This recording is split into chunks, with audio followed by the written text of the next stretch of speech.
Kada nerekomenduojama Cezario pjūvio operacija?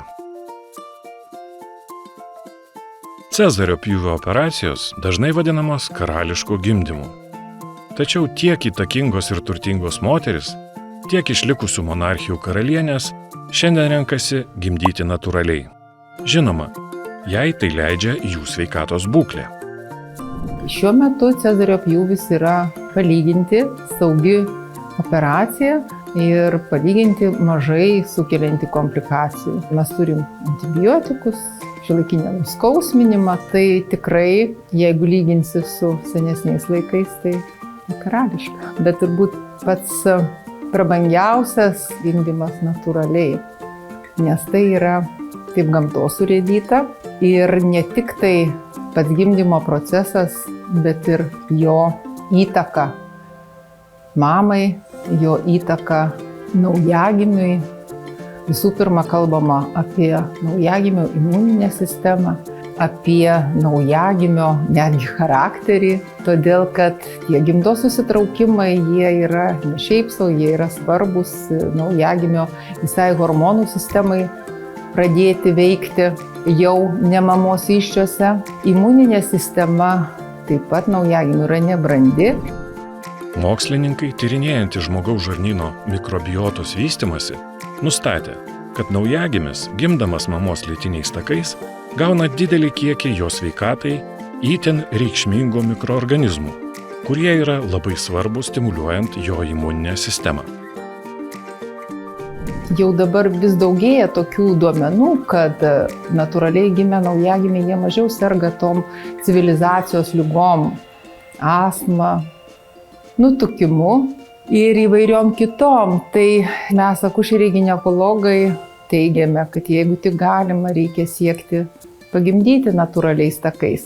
Kita vertus, čia taip pat noriu pasakyti, kad tom moterim, kurioms atliekama Cezario pjūvio operacija, ar skubi, ar suplanuota, jos neturėtų savęs kaltinti, nes dažniausiai tokiais atvejais tai yra gelbstima mamos ar naujagimio gyvybė, arba siekiama išvengti kokių tai komplikacijų, kurios galimos natūraliu gimdymu. Cezario pjūvis – tai chirurginė procedūra, siekiant išvengti arba gydyti grėsmingas komplikacijas, keliančias pavojų motinos ar naujagimio gyvybei ir sveikatai. Kai kurioms moterims gydytojai iš anksto rekomenduoja gimdyti tik operacijos pagalba. Dažniausiai tada, kai mama serga sunkia liga ar yra kitų su jos sveikatos būklė susijusių priežasčių.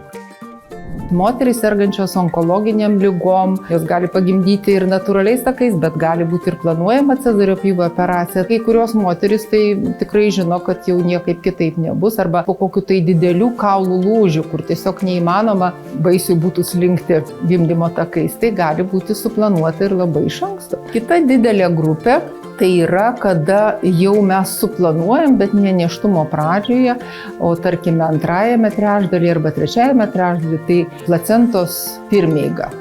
Niekaip moteris nepagimdys, kada yra priekyje placenta. Yra tokios urgentinės ūmios situacijos, tarkim placentos atšoka. Yra situacijos, kada mes privalom užbaigti nėštumą, kad neišsivystytų grėsmingų komplikacijų mamai. Tarkime, sunki preeklemsija, kada mes jau išsėmėm visas kontrolės, stabilizacijos galimybės ir reikia užbaigti nėštumą. Kita didelė grupė, dėl ko šiuo metu atliekama Cezario pjūvio operacija, tai yra vaisiaus sėdmenų pirmeiga. Kai kuriuose centruose, Vokietijoje pavyzdžiui, jau tai nebėra indikacija.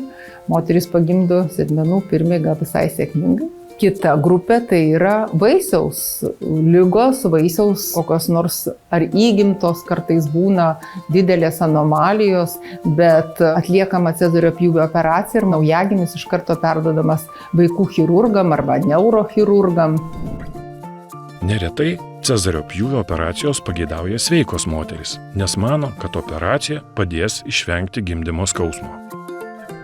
Noriu labai aiškiai pasakyti, kad šiais laikais yra efektyvūs nuskausminimo būdai ir mūsų kolegos anesteziologai tikrai geba taip nuskausminti, kad moteris gali ir vaikščioti, ir jausti gimdos sutraukimus, bet jie nėra taip baisiai skausmingi. Kitos baimės, kurių priežastys gali būti įvairios, tarkime, gali būti ir tokia priežastis, kurios moteris gali ir neatskleis, tai jos patirta prievarta. Tų priežasčių gali būti labai daug ir todėl nepaprastai yra svarbus moters pasirengimas ir savo baimių išsakymas su savo akušerė ir gydytojų ir galbūt reikės jai ir psichologo konsultacijos. Nepaprastai svarbus šeimos palaikymas. Dar yra toks tikėjimas, jeigu bus atlikta cezario pjūvio operacija, tai nebus gimdymo traumos, nebus ten kokio cerebrinio paralyžiaus ar kokios nors kitos naujagimio ligos. Tai nėra tiesa. Gimdymo trauma šiais laikais pasitaiko ypatingai retai, va ta tikroji gimdymo trauma.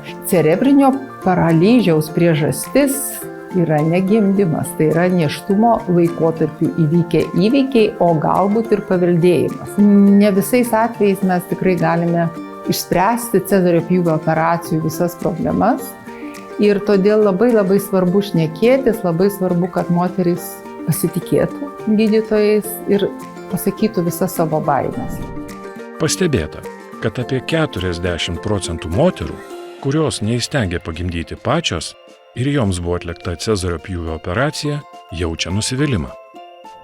Tos moterys, kurios patyrė ir gimdymą natūralų, ir gimdymą cezario pjūvio operacijos, ir ypač jeigu pirmą kartą gimdė natūraliai, o antrą kartą teko atlikti cezario pjūvio operaciją, pusė maždaug jų. Tikrai nesakau, kad visos jos patiria tam tikrą nusivylimo jausmą. Ir kas labai džiugina, kad tikrai yra didelė grupė moterų, kurios po cezario pjūvio operacijos ryžtasi saugiai gimdyti natūraliais takais. Tokia galimybė yra maždaug 60–80% atvejų. Nors cezario pjūvio operacija yra palyginti saugi, visgi galimos komplikacijos. Tai infekcija, kraujavimas, kraujo krešulių susidarimas, vėliau gali atsirasti pilvaplėvės uždegimas, saugos tarp žarnų ir lėtinis skausmas mažajame dubenyje, pjūvio skausmingumas ar nejautra. Apibendrinama, aš labai kviesčiau moteris tiesiog į šitą svarbiausią savo gyvenimo laikotarpį, įvykį, jam ruoštis ir bendrauti su gydytojais, su akušerėmis.